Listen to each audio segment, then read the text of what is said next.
La ciberseguridad está avanzando a pasos agigantados y lo hace principalmente porque el entorno de las ciberamenazas también lo hace. Y en todo este ecosistema, la industria de ciberseguridad, las empresas de ciberseguridad, tienen mucho que decir.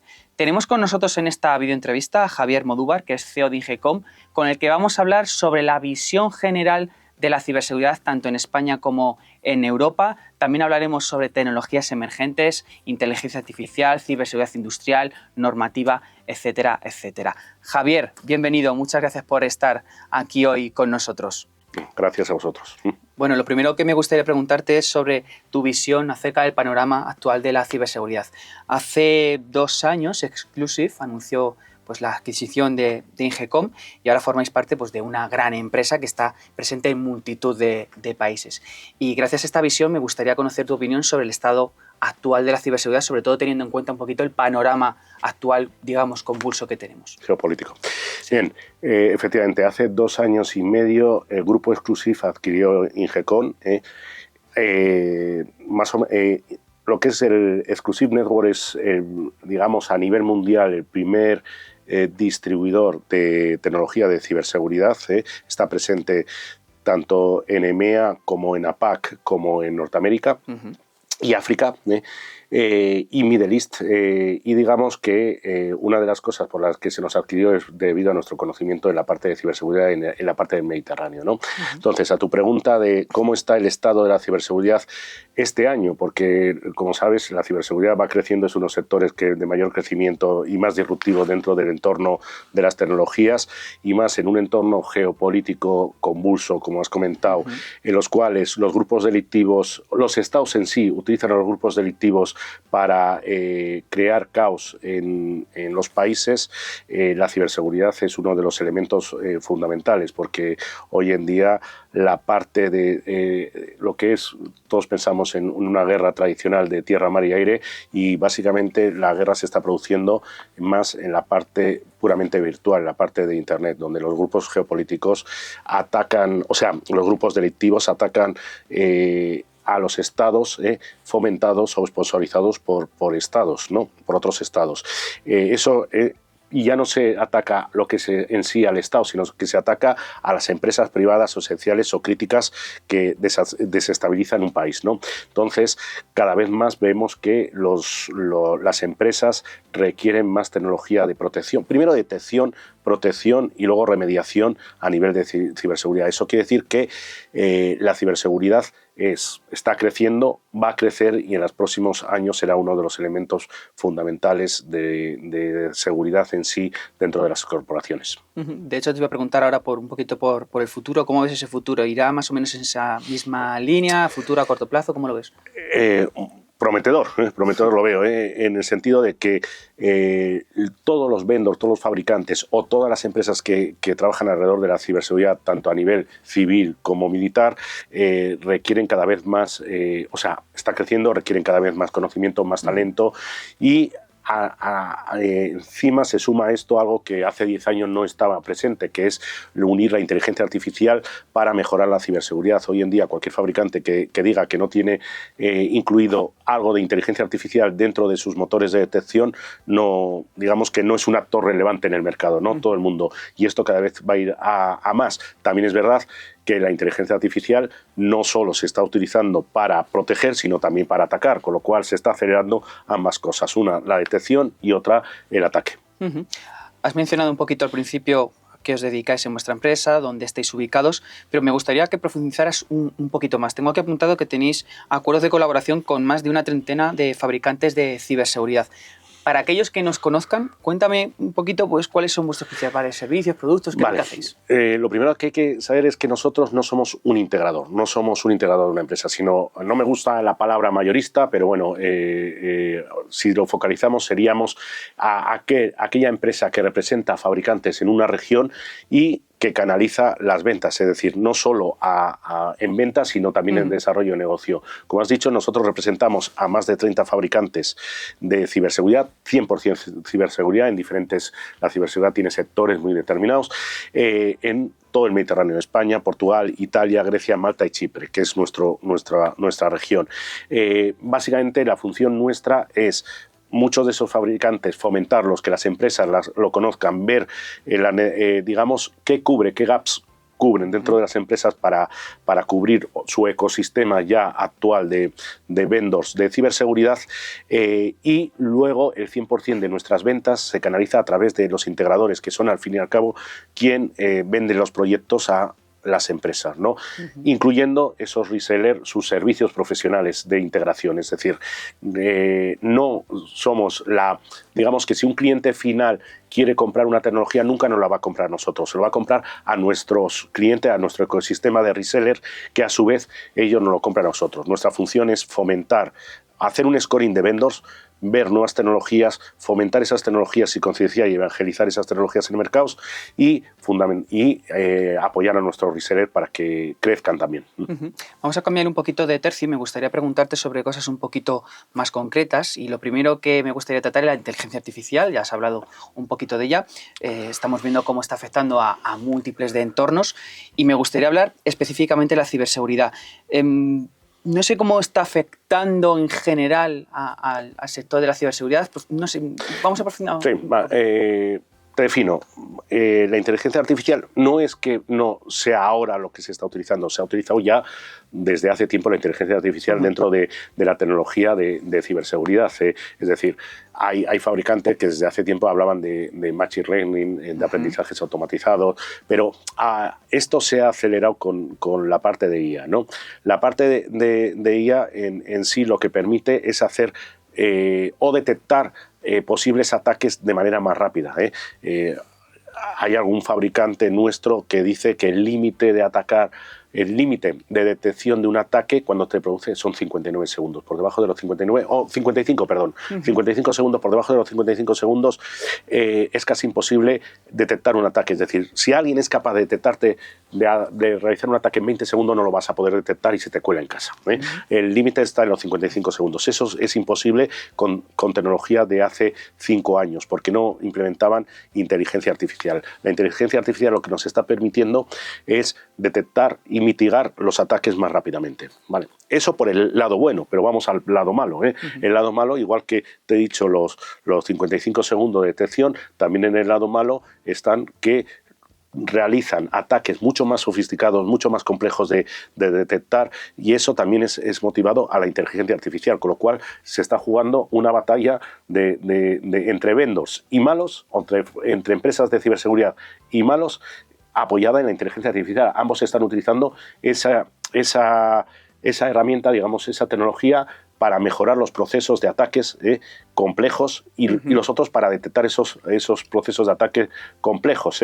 ¿Quién va a ganar? Pues no sabemos quién va a ganar. Básicamente, lo que sí sé es que siempre los malos van un paso por delante de los buenos. Eso lo tenemos claro. Siempre. Porque es una especie de guerra asimétrica, que quiere decir que mientras nosotros podemos presentar tecnología para detectar, o proteger y remediar, los malos siempre saben esa tecnología y la prueban y la testean, con lo cual pueden realizar ataques saltándose esa tecnología, con lo cual el paso es siempre adelante. Unos necesitamos recursos infinitos para protegernos y otros con pocos recursos pueden atacar a recursos infinitos. Una guerra asimétrica. Hablando ahora un poquito de ciberseguridad industrial, que también es uno de los focos en los que estáis en IGECOM, ¿cómo es la evolución de este ámbito? ¿Cómo ves la evolución de este ámbito? Para centrarnos en IGECOM tenemos tres pilares fundamentales. Tenemos lo que se llama la ciberseguridad tradicional, los fabricantes de ciberseguridad tradicional, que muchos de ellos han evolucionado. Por ejemplo, antes estaban en ciberseguridad perimetral, ahora ya el perímetro desde hace años ya ha caído, con el COVID se aceleró este tema. La nube, con lo cual la gente trabaja desde cualquier sitio, desde cualquier dispositivo y accediendo a cualquier aplicación, con lo cual el entorno de hace 20 años ha cambiado, o 10 años ha cambiado totalmente. Esos son los fabricantes que nosotros llamamos ciberseguridad tradicional. Luego tenemos otra parte de fabricantes que son de inteligencia, lo que llamamos inteligencia. Dentro de la ciberseguridad, ¿qué se define inteligencia? Es saber que te van a atacar antes de que te ataquen. Es decir, conocer a los malos dentro de su profundidad. el caso más claro es investigar en la dark web o el robo de contraseñas o de accesos privilegiados por donde te van a atacar. Es decir, saber antes que te van a atacar. Eso se llama inteligencia, ¿no? En la parte de ciberseguridad. Y el tercer pilar es ciberseguridad alrededor del mundo OT o el mundo medical device, ¿no? O médico. ¿Por qué? Porque el mundo OT y el mundo médico tienen un patrón muy común, a diferencia del mundo tradicional IT. Por ejemplo, tu caso, tú todos los días te vas a casa y apagas tu ordenador. Y tu ordenador, al apagar, tal vez se hayan descargado parches que al día siguiente, cuando tú lo arrancas, ese parche que se te ha instalado es una protección de un posible ataque o una amenaza, una vulnerabilidad que se ha detectado. Normal, lo reseteas diariamente o una vez. En el caso de servidores también suele ser habitual, ¿no? Pero en el mundo industrial las empresas funcionan 24 horas al día. 24 horas al día produciendo, imagínate, coches. No se apagan los ordenadores los ordenadores que dan soporte a esa maquinaria de producción. Claro, como no se apagan, no se pueden parchear. No se pueden parchear esas vulnerabilidades que se conoce que existen, ¿no? Hace falta slot de tiempos para hacer ese parcheo. En el mundo médico es algo muy parecido. No es que no se resetee, es que los fabricantes, tanto industriales como médicos, generan o hacen máquinas o dispositivos que duran un tiempo de vida de 20 años. Imagínate en 20 años lo que puede haber producido esa máquina, cómo se ha quedado obsoleta, qué vulnerabilidades ha tenido. Si yo te pregunto cada cuánto cambias de ordenador, tú me dirás, pues mira, cada 3 años yo cambio un ordenador, hay sistemas operativos nuevos. En el mundo industrial eso no ocurre. En el mundo industrial un PLC está funcionando durante 20 años. Entonces, el número de vulnerabilidades o vulnerabilidades que tiene ese dispositivo, en el momento que se vende no se sabe, y luego no se casi parchea porque no se para, con lo cual es un mundo muy diferente a la IT tradicional. En ese mundo de OT lo que se prioriza es la productividad, no la seguridad. En el mundo médico de la electromedicina es parecido, no en el mundo IT de médico, en el mundo de electromedicina, que es diferente. Lo que se prioriza es la productividad, es decir, cuando va a hacer a alguien una resonancia, que la máquina de resonancia funcione, es lo que se prioriza. Entonces, es diferente. Nosotros tenemos un mundo muy concreto en el mundo OT o médico, diferente. ¿Y cuáles son las tecnologías más demandadas en el mundo OT? Vale, en el mundo OT parece que, fíjate que el mundo funciona alrededor de las cosas que se producen. Eso es todo industrial, la electricidad es industrial, los coches, la gasolina es industrial, todo es industrial y es el gran olvidado. ¿Qué se prioriza? Primero la visibilidad, saber qué tienes. Tú me dices, bueno, pero eso es algo que todo el mundo sabe que se tiene. No, en el mundo IT tradicional eso se entiende muy claramente porque existen departamentos de IT, existen departamentos de seguridad, pero en fábricas ese concepto no existe. En fábricas sí, sabes que hay una máquina enorme o máquinas enormes o fresadoras, pero no se sabe los equipos que hay por detrás, nadie, porque la gente que está en esa fábrica es gente de producción, no gente de IT. Con lo cual, lo primero es la visibilidad. Una vez que se tiene la visibilidad, que eso sí se avanza un poquito, lo siguiente que se tiene es a una fábrica, tú entras y es plana. ¿Qué quiere decir? Que alguien entra a una máquina en la fábrica y se puede mover por toda la fábrica. Eso en un entorno IT tradicional no, porque tú estás muy segmentado. En el mundo industrial o en el mundo médico de electromedicina la microsegmentación no existe todavía, es un avance. Con lo cual, cuando me has preguntado qué tecnologías se ve, primero es visibilidad, luego segmentación y luego detección o parcheo de vulnerabilidades. Esos serían las 3 grandes focos donde OT, un médico, van. Y un cuarto que ahora está muy en boga es la cadena de suministro. ¿Cómo puedes dejar entrar a alguien a tu planta industrial que está actuando sobre un SCADA, sobre un PLC, y automáticamente él actúa por eso? Pero ¿quién te dice que él no se está moviendo a otra parte de la industria, a otras máquinas que no son suyas? Es decir, eso lo solventa accesos seguros, remotos, con la microsegmentación en conjunto. ¿Y cómo protegeríamos esos sistemas que son un poquito más antiguos? Estabas hablando, por ejemplo, de 20 años. ¿Cómo se protegerían? Primero, estamos hablando de hace 20 años, donde muchas veces el fabricante que hacía ese software puede que ya ni exista. O, si existe, lo que no va a hacer es parchear cosas o sacar parches para algo que ha fabricado hace 10 años. Con lo cual, tenemos que ir a tecnologías muy diferentes. Tenemos que ir a tecnologías, lo que se llama un virtual patching, que es fuera de esa máquina parchear el entorno a esa máquina, no la máquina en sí, sino asegurar que no se pueda entrar a esa máquina o que la vulnerabilidad que va a ir a esa máquina no pueda pasar. Eso lo que se hace es poner herramientas o tecnología fuera en sí de las propias máquinas externas. Y hablando un poquito de normativa, estamos viendo cómo la Unión Europea pues, está siendo bastante activa con este tema. Tenemos la directiva NIS2, pero ¿en qué aspectos crees que deberían avanzar las organizaciones en materia de esto de legislación y normativa? Bueno, aquí yo tengo un poco el pensamiento americano, que la regulación nos está comiendo. Es decir, que es bueno normativas y que se hagan para intentar mejorar, pero no hacer sobreregulación, ¿no? Eso es una cosa que en la inteligencia artificial en este momento nos puede pasar factura en un futuro a Europa. Una de las cosas que se está priorizando en Europa es hacer tecnología europea y ser autosuficiente con tecnología de ciberseguridad europea. Muy difícil porque nos llevan años de ventaja otras zonas de este mundo, ¿no? Entre ellas Estados Unidos e Israel, ¿no? Cuando digo la NIS2, yo creo que la NIS2 es una de las cosas y ventajas, y ahí sí que estoy a favor, de que si somos la Unión Europea, todos los países tengan la misma regulación, con las mismas... No que, por ejemplo, un país tenga una regulación que exige meter mucha tecnología, en cambio, otro país de la Unión Europea, la legislación sea menor, y no nos olvidemos que los malos son globales y las cadenas de suministros ahora no afecta a la empresa española, sino que tal vez tenga un proveedor en un país que tiene una legislación y se ataca a través de ese proveedor de ese país a la empresa española, con lo cual tener una legislación común con las mismas reglas es bueno.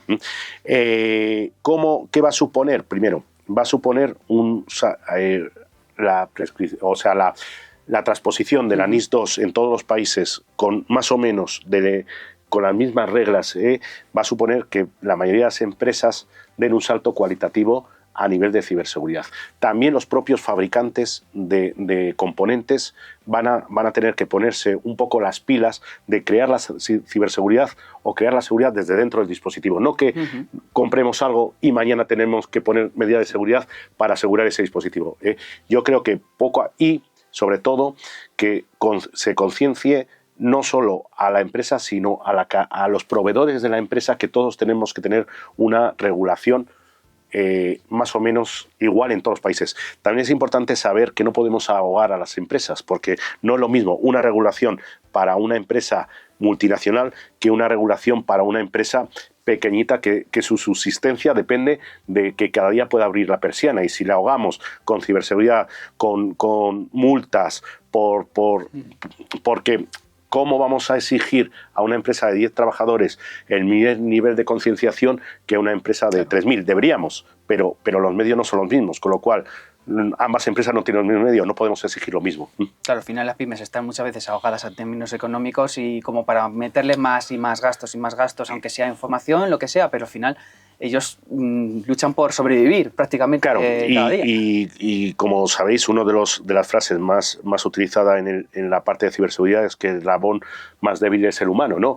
Pues tú intentas concienciar en planes de concienciación a empresa de 10 personas. Claro. Es que no hay lo que son los legisladores tendrían que darse cuenta de esta diferencia, que no todo el mundo puede ir al mismo nivel o a la misma rapidez a la hora de aplicar medidas de ciberseguridad o tecnología de ciberseguridad. La siguiente pregunta va muy en relación con esto, porque hemos comentado que estáis en multitud de países, en multitud de continentes, y como conocedores de todo el panorama de la ciberseguridad me gustaría preguntarte sobre el talento. ¿Realmente tenemos un problema de talento a nivel, digamos, mundial en ciberseguridad? Sí. La contestación es sí rotundo. Ahora, sí rotundo, ¿por qué? Porque digamos que lo primero que hay que pensar es que los países compiten entre ellos por el talento. Cuando digo competir, no es que Estados Unidos compita con Europa por el talento, traerse, no, es que dentro de la propia Unión Europea, dentro de los propios de la Unión Europea, se compite con el talento, y básicamente descapitalizar un país de talento significa que ese país se queda atrasado no ya solo en implantar, porque eso lo compras, sino en desarrollar. Es decir, ¿cómo vamos a pedir crear startups en España si muchas veces el talento de crear esas startups de la gente se van a otros países donde se les paga más o donde la legislación es más fácil y más flexible a la hora de abrir una empresa y que te ayuden, ¿no? Y tener ayudas, ¿no? Entonces, a tu pregunta es, ¿hace falta talento? Sí. ¿La parte de ciberseguridad necesita más gente? Sí. Hay una cosa que me doy cuenta yo en casi todos los proyectos, que en sí los productos son buenos. Los vendors hacen buenos productos de ciberseguridad. O sea, cuando digo vendors, los fabricantes hacen buenos productos de ciberseguridad. Pero el mejor producto de ciberseguridad no vale para nada si no hay talento por detrás. Es como si tú te compras el mejor coche pero no sabes conducir. Entonces, no te vale el coche, no vas a echar la culpa al coche, sino a que no sabes conducir, ¿no?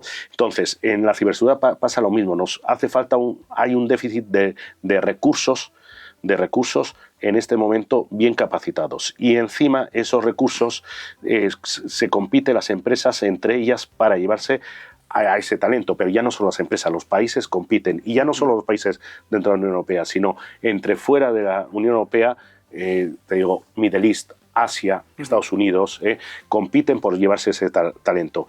¿Cómo podemos evitar esto? Eso solo se puede evitar de una manera, y es a medio largo plazo, no se evita a corto plazo. Tú no puedes tener 100.000 personas formadas de un día para otro en un país, ¿no? Entonces, a tu pregunta, ¿hace falta talento? Sí. ¿Existe déficit de talento? Sí. ¿Cuál es el problema? Que tenemos que tener unas políticas a medio plazo. Y eso sí que lo tienen que hacer los gobiernos, tener una visión a medio plazo donde no solo se fomente el talento, sino que también se fomente el ecosistema de empresas con unas legislaciones lo suficientemente flexibles para que en lugar de abrir una empresa aquí, o sea, se abra en España y no se abra en Irlanda, por ejemplo. Al final es un trabajo conjunto entre administración pública, administración privada y universidades. Y universidades. Al final se trata de generar un poquito, digamos, de cantera, porque necesitamos esto dentro de... lo necesitamos ya, pero al final la solución no es tan sencilla como para decir, lo tenemos mañana. No. Hacemos esto, lo tenemos ya mañana. Al final se trata de un trabajo de cantera. A mí siempre me ponen el caso y no es el mejor momento para hablar, pero bueno, de Israel, porque Israel ha creado un ecosistema de empresas de ciberseguridad muy potente, casi diría que la más importante en el área de ciberseguridad, la más importante del mundo, ¿no? Teniendo también Estados Unidos, porque muchas luego se trasladan a Estados Unidos, ¿no? Y el motivo es que llevan, claro, la gente, esto no hace de un día para otro, esto se hace durante décadas, y llevan 2 décadas fomentando el talento en el área de ciberseguridad, haciendo que la gente estudie tecnología, IA, o sea, en general toda, y esa gente cuando sale de las universidades, la propia universidad en sí fomenta la creación de la empresa. Luego, desde las propias administraciones se les contrata tecnología para no financiarles, no para darles créditos, sino para decir, yo te compro la tecnología y te digo si es buena o mala y la voy mejorando y tú me vas haciendo caso, te la compro, te doy fondos y encima te doy conocimiento para que los mejores. Normalmente de esas empresas que se empiezan por 10, 20, 50 personas, a lo largo del tiempo 2 o 3 personas se dan cuenta que hay algo que ellos saben y que pueden hacer mejor, y montan otras empresas, salen y montan otras empresas, y se va creando un ecosistema que a lo largo de décadas hace o en este caso, ser uno de los pilares fundamentales de una economía. Eso sí que es transformación real de una sociedad. No es transformación real de la sociedad dar un crédito a una empresa y pedírselo de 3 años que lo devuelva, porque eso, bueno, en el siglo XVIII, XIX o XX podría valer. Hoy en día, con la rapidez que va, eso no vale para nada. Totalmente. Y ya para acabar, hemos estado hablando un poquito de la visión que tenemos de la ciberseguridad. Estamos acabando el año y me gustaría que me hicieras un pequeño balance de 2025 en materia de ciberseguridad. ¿Qué me dirías? dirías? ¿Qué balance sacamos de este año? Bueno, desde nuestra parte, a nivel de negocio, yo te diría, bueno. Si yo te digo a nivel de cómo vamos en esta guerra asimétrica que te he dicho, bueno, pues hoy, en este momento, están realizándose ataques.